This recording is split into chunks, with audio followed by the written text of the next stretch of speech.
तो आज स्टार्ट करेंगे हम ट्रिग्नोमेट्रिक फंक्शन, जो कि आपके पास चैप्टर नंबर 3। तो हमेशा की तरह कोई भी चैप्टर जब हम स्टार्ट करते हैं तो सबसे पहले करते थे हम इंट्रोडक्शन, और फिर उसके बाद करेंगे उसकी एक्सरसाइज। तो इस वीडियो में हम देखेंगे जो एक्सरसाइज 3.1 है, उसमें जो बेसिक चीज़ें यूज़ हो रही है, उनके बेसिक कंसेप्ट और उसकी इंट्रोडक्शन, और उसके बाद करेंगे फिर एक्सरसाइज 3.1 नेक्स्ट वीडियो में। इस वीडियो में हम सिर्फ इंट्रोडक्शन ही करेंगे। तो अगर इंट्रोडक्शन आप लोगों ने ढंग से समझ ली तो फिर एक्सरसाइज में आपको कोई प्रॉब्लम नहीं आएगी। तो चलो स्टार्ट करते हैं। तो देखो, जैसा कि चैप्टर का नाम है ट्रिग्नोमेट्रिक फंक्शन, तो ट्रिग्नोमेट्रिक फंक्शन नाम देखते ही आपके माइंड में 10th क्लास से आगे होने याद sine theta, cos theta, tangent theta, इस तरह के फंक्शन जो थे उनको ट्रिग्नोमेट्रिक फंक्शन बोलते थे। तो वो बिल्कुल यूज़ होंगे इस चैप्टर में, लेकिन वो यूज़ होंगे आपके 3.2 और 3.3 में। उससे पहले जो आपकी 3.1 है वो है एंगल को लेके, ठीक है। उसमें सारा कंसेप्ट एंगल से ही है, तो उन फंक्शन के बारे में पढ़ेंगे हम बाद में, पहले देखेंगे हम एंगल के बारे में, ठीक है। तो चलो स्टार्ट करते हैं। सबसे पहले एंगल के बारे में देखते हैं, बिल्कुल बेसिक चीज़ें। तो जैसे एंगल होता है, जैसे छोटी क्लास में आपने पढ़ा हुआ है कि एंगल कैसे बनता है। जैसे दो लाइन के मिलने से हमारे पास एंगल बनता था। जैसे फॉर एग्जांपल मान लो, एग्जांपल ले लेते हैं, जैसे एक पेन है आपके पास, एक ये लाइन होगी, फिर दूसरा पेन आ गया इसके ऊपर इस तरह से, तो ये आपस में एक एंगल बना रहे हैं। फिर अगर इसको ऐसे घुमाएंगे तो ये एंगल बड़ा हो रहा है, ऐसे घुमाएंगे तो ये एंगल छोटा हो रहा है, ठीक है। इस तरफ को भी बन सकता है। उसके बाद नीचे वाली साइड ऐसे, इस तरफ जैसे ये होगी ना फिक्स लाइन, इसको घुमाएंगे तो एंगल बड़ा हो रहा है, इसको इधर करेंगे तो एंगल छोटा हो रहा है, ठीक है। तो जो फिक्स लाइन होती है हमारे पास, या जिस लाइन के ऊपर एंगल होता है, उस लाइन को बोलते हैं हम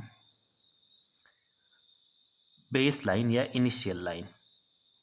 ये होगी हमारे पास इनिशियल लाइन, या इसको बोलते हैं बेस लाइन। और जो दूसरी लाइन होगी, ठीक है, वो होगी हमारे पास, उसको बोलते हैं टर्मिनल लाइन। टर्मिनल लाइन, जिस पॉइंट पे एंगल बनेगा उसको बोलेंगे हम, ये एंगल देखो ऐसे को बना हुआ है, ठीक है, इसको बोलते हैं वर्टेक्स। तो यहाँ हो गया वर्टेक्स ओ।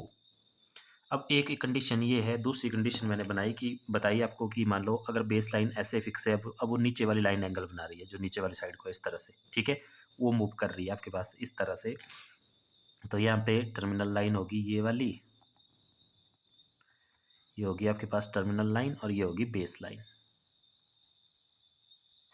ठीक है। इसका वर्टेक्स हो गया ओ यहाँ पे। अब देखो इन दोनों को ध्यान से देखना। यहाँ पे जो लाइन है या एंगल है आपका, वो चल रहा है ऐसे ऊपर वाली साइड। ऊपर वाली साइड मीन्स ऐसे, ये हुआ आपका एंटी क्लॉकवाइज, क्योंकि क्लॉक कैसे चलती है आपकी, क्लॉक चलती है ना से आगे को, ये चल रहा है उसके उल्टा, एंटी क्लॉकवाइज। तो ये जो रोटेशन है ये है एंटी क्लॉकवाइज, और इधर अगर आप देखेंगे तो ये है क्लॉकवाइज। तो ये हमारे पास एक एंटी क्लॉकवाइज है और एक क्लॉकवाइज है। तो जब रोटेशन एंटी क्लॉकवाइज होगी, जब रोटेशन एंटी क्लॉकवाइज, इस तरह से जो एंगल बनेंगे उसको बोलेंगे हम पॉजिटिव एंगल। तो ये आया हमारे पास पॉजिटिव एंगल का केस, ये है पॉजिटिव एंगल। और जब ये रोटेशन होगी एंटी क्लॉकवाइज, उस टाइम जो एंगल बनेंगे उनको बोलेंगे हम नेगेटिव एंगल। Negative angle.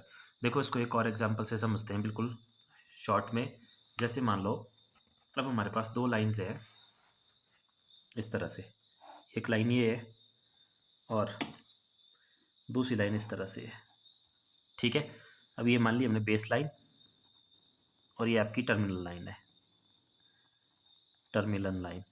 अब मान लो इस बेस लाइन के ऊपर से अगर ये टर्मिनल लाइन ऐसे बाहर से घूम के आई है इस तरह से एंटी क्लॉकवाइज वे में, मतलब इधर से इस तरह से मेजर करें बाहर वाली साइड से, तो हम चल रहे हैं एंटी क्लॉकवाइज। तो ये वाला जो एंगल मेजर होगा बाहर वाली साइड से, ये होगा पॉजिटिव एंगल, ठीक है। और अगर इसी एंगल को हम इधर वाली साइड से देखें, मतलब लाइन इधर थी, इधर से ही नीचे को गई, ऐसे को इस साइड को आई है, ठीक है, नीचे को ऐसे बाहर से नहीं गई, इधर से आई नीचे को, तो अब ये क्लॉकवाइज गई है, तो ये होगा हमारे पास नेगेटिव एंगल।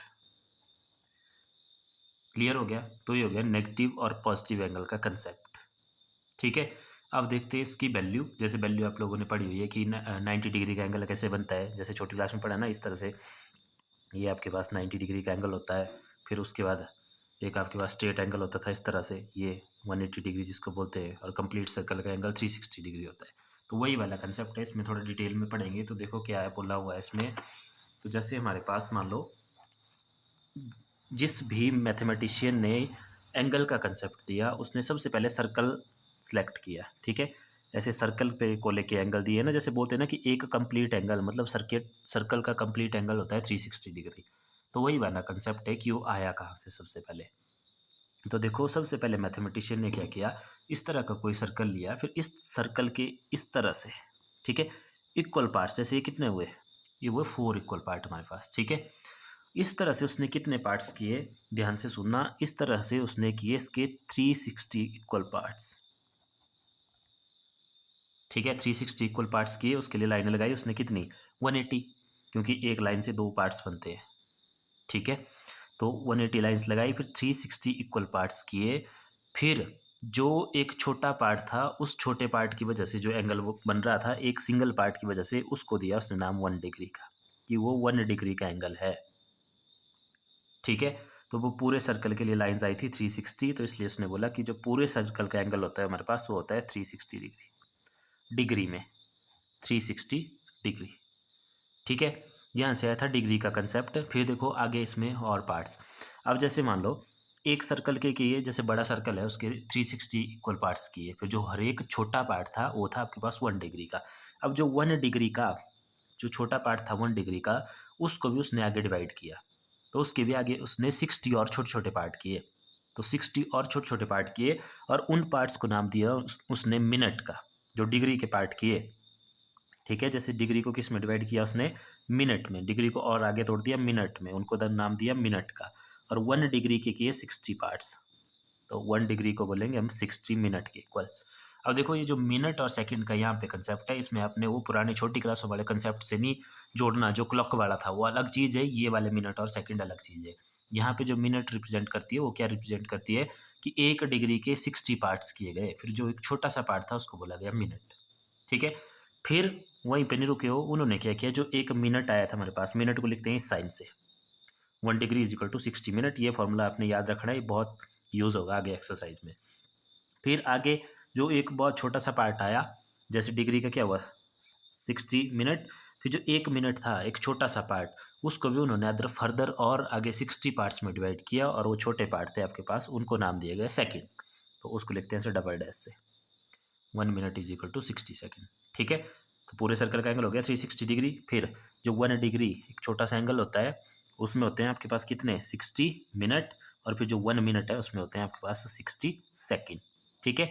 ये मिनट सेकेंड वो टाइम वाले नहीं है, तो इनको क्लॉक के साथ बिल्कुल कंपेयर नहीं करना, ठीक है, ये अलग चीज़ें हैं जो इस चैप्टर में हम यूज़ करेंगे। तो ये तो हो गया डिग्री मेजर एंगल के लिए। नेक्स्ट है हमारे पास इसमें फिर एक और यूनिट रेडियन, रेडियन मेजर। तो अब देखेंगे हम रेडियन मेजर के बारे में। तो देखो रेडियन मेजर के लिए भी सर्कल ही लिया गया, और उस सर्कल में जैसे मान लो अगर 1 यूनिट रेडियस का सर्कल लिया, ठीक है, 1 सेंटीमीटर भी हो सकता है, कुछ भी हो सकता है, मतलब 1 ले लो, 2 ले लो, 3 ले लो, पर क्या किया गया, जितने यूनिट का रेडियस था, जैसे ये रेडियस है ना 1 यूनिट का, उतने ही यूनिट की या उतने ही लेंथ की आर्क सेलेक्ट की गई। जैसे मान लो ये कितनी थी आपके पास 1 यूनिट थी, तो यहाँ पे 1 सेंटीमीटर की ही एक आर्क सेलेक्ट की गई, और उस आर्क का एंगल देखा गया सर्कल के सेंटर के साथ, ठीक है। यहाँ पे जो थीटा बन रहा था, उस थीटा को नाम दिया गया फिर कि ये 1 रेडियन का एंगल है, ठीक है। उसको नाम दिया गया 1 रेडियन, कि ये जो एंगल बनेगा अब ये बनेगा 1 रेडियन, 1 रेडियन, RAD रेडियन। कब, जब एक यूनिट अगर उसका रेडियस था तो एक ही यूनिट की क्या ली गई, आर्क ली गई। जब 5 यूनिट हो गया रेडियस तो 5 यूनिट की आर्क ली जाएगी वहाँ पे, ठीक है। ये भी 1 ये भी 1, तो ये आ गया हमारे पास थीटा। तो उस टाइम जो एंगल बन रहा था उसको बोला गया 1 रेडियन, ठीक है। रेडियन अनदर यूनिट है इसके, और ये आर्क लेंथ है यहाँ पे, मान लो ये L है। अब अगर यहाँ से फार्मूला देखें तो देखो ये बहुत इंपॉर्टेंट फार्मूला है, हमेशा यूज़ होता है। तो यहाँ से जो इसका फार्मूला रहता है, एंगल इज इक्वल टू वो रहता है हमारे पास आर्क अपॉन रेडियस, ठीक है। एंगल हो गया हमारे पास थीटा, आर्क L और रेडियस R। ये फार्मूला आप लोगों ने हमेशा ध्यान रखना, ये बहुत यूज़ होगा आपका, साइंस में भी यूज़ होगा, जैसे फिजिक्स वगैरह में, तो मैथ्स में भी। Theta is equal to L अपॉन R। लेकिन यहाँ पे जो सबसे इंपॉर्टेंट चीज़ है वो चीज़ ये याद रखनी है आप लोगों ने, इसको नोट करके लिख लो कि यहाँ पे जो एंगल है, angle will be in radian, ये रेडियन की बात हो रही है, ठीक है, डिग्री की बात नहीं हो रही है, ये रेडियन की बात हो रही है, रेडियन के लिए, मतलब रेडियन जिसमें हम पाई का कंसेप्ट लेंगे। जैसे डिग्री में तो आपको पता लगे ना, जैसे 1 डिग्री से लेके 360 डिग्री तक, 1 2 3 4 5 डिग्री, इस तरह से डिग्री। और डिग्री के छोटे पार्ट्स भी हमने देखे थे, मिनट और सेकंड आ रहे थे। लेकिन एक होता है वो हमारे पास अब पाई वाला कंसेप्ट, तो अब हम यहाँ देखेंगे। अब देखो इसमें ये जो रेडियन है आपके पास, ये किस तरह से आगे डिफाइन किया गया, या इसका रिलेशन फाइंड आउट करना हमने। तो देखो इसको देखते हैं आगे। अब जैसे मान लो पता करना हमने कि इस पूरे सर्कल का जो एंगल होगा वो कितनी डिग्री रेडियन होगा। तो पूरे सर्कल के लिए देखो यहीं से फॉर्मूला क्या है हमारे पास, थीटा इज इक्वल टू, पूरे सर्कल के लिए ये आर्क क्या हो जाएगी, इसकी आर्क अभी छोटी सी ली थी ना हमने, सेम उतने यूनिट की जितने यूनिट का रेडियस था। अब हमने क्या करना है, इसको पूरे सर्कल के लिए लेना। तो पूरे सर्कल के लिए बाहर वाली लेंथ आपको पता ही होती है, इसकी सर्कमफेरेंस। तो एल की जगह आ गया 2 पाई आर, और नीचे आर, तो आर से आर कैंसल, तो थीटा की वैल्यू रहेगी इस केस में थीटा इज इक्वल टू 2 पाई। तो इसका मतलब है जो रेडियन में एंगल की वैल्यू होती है पूरे सर्कल के लिए या कंप्लीट सर्कल के लिए होती है 2 पाई। ठीक है, 2 पाई। और डिग्री में कितनी होती है ये, डिग्री में भी हमने पीछे देखी थी, डिग्री में होती है 360 डिग्री। तो यहाँ से फॉर्मूला बन गया कि theta is equal to 2 pi radian में, और डिग्री में बन गया है 360 डिग्री। ठीक है, अब देखो हमने डिग्री और रेडियन में रिलेशन फाइंड आउट करना है, तो वो भी हम इसी फॉर्मूले का यूज़ करके करेंगे। देखो बिल्कुल simple, relation between degree and radian. ठीक है, तो यहाँ से हमें पता लग गया कि जो 2 पाई है, ठीक है, वो किसके इक्वल होता है, 360 डिग्री के। ठीक है, तो 2 पाई रेडियन है ना ये, कि ये वैल्यू रेडियन में है 2 पाई। ठीक है, तो अगर यहाँ से हम पाई रेडियन की वैल्यू निकालें, पाई रेडियन, पहले 2 हटा दो यहाँ से, दूसरी तरफ जाकर डिवाइड हो जाएगा। तो पाई रेडियन आ गया हमारे पास 180 डिग्री। ठीक है, हमने निकालनी है 1 रेडियन की। तो 1 रेडियन मीन्स ये जो देखो यहाँ लिख सकते हैं ना वैसे, 1 into pi radian is equal to 180 degree. ठीक है, तो 1 रेडियन की चाहिए तो 1 छोड़ेंगे यहाँ, बाकी रेडियन रह जाएगा। 1 रेडियन इज इक्वल टू पाई चला जाएगा दूसरी तरफ जाके ये डिवाइड हो जाएगा। तो फॉर्मूला आ गया मेरे पास 1 radian equal to 180 upon pi degree. ठीक है, 1 radian is equal to 180 upon pi degree. इसको सिंपल ऐसे भी लिख सकते हैं हम कि 1 radian is equal to 180 upon pi degree. ठीक है, और पाई की वैल्यू आपको पता है, इसको लेते हैं हम 22/7। लेकिन रेडियन के टाइम हम इसको पाई में रहने देंगे जब हम क्वेश्चन करेंगे। क्यों, क्योंकि जो आपका रेडियन है वो पाई में ही तो होती है, इसकी वैल्यू 2 पाई, 1 पाई, 3 पाई/2 जो भी आएगी देखेंगे आगे। अब देखो ये तो हो गया रेडियन का डिग्री के साथ रिलेशन। अब देखते हैं डिग्री का। तो डिग्री के लिए भी यहीं से कोई भी लाइन कंसिडर कर लो, जैसे इसी को कर लो जो हमें याद है क्या, कि 2 pi is equal to 360 degree. इसी को सॉल्व कर देंगे, इस तरफ लिख लो डिग्री वाला, 360 degree is equal to 2 pi. अब देखो मैं इसको ऐसे लिख सकता हूँ ना, 360 into 1 degree is equal to 2 pi. अब 1 डिग्री की वैल्यू चाहिए मेरे को, तो 1 degree is equal to 2 pi upon 360। 2 से 360 कैंसिल, 180 आ गया, 180 सिंपल। तो 1 डिग्री की वैल्यू आ गई मेरे पास, 1 degree is equal to pi upon 180। किस में, रेडियन में। ठीक है, क्योंकि ये आपका रेडियन में था, यहाँ पे रेडियन रेडियन रेडियन। तो दो फॉर्मूले बन गए हमारे पास, एक तो 1 degree is equal to pi upon 180 radian, और दूसरा बन गया 1 radian is equal to 180 upon pi degree.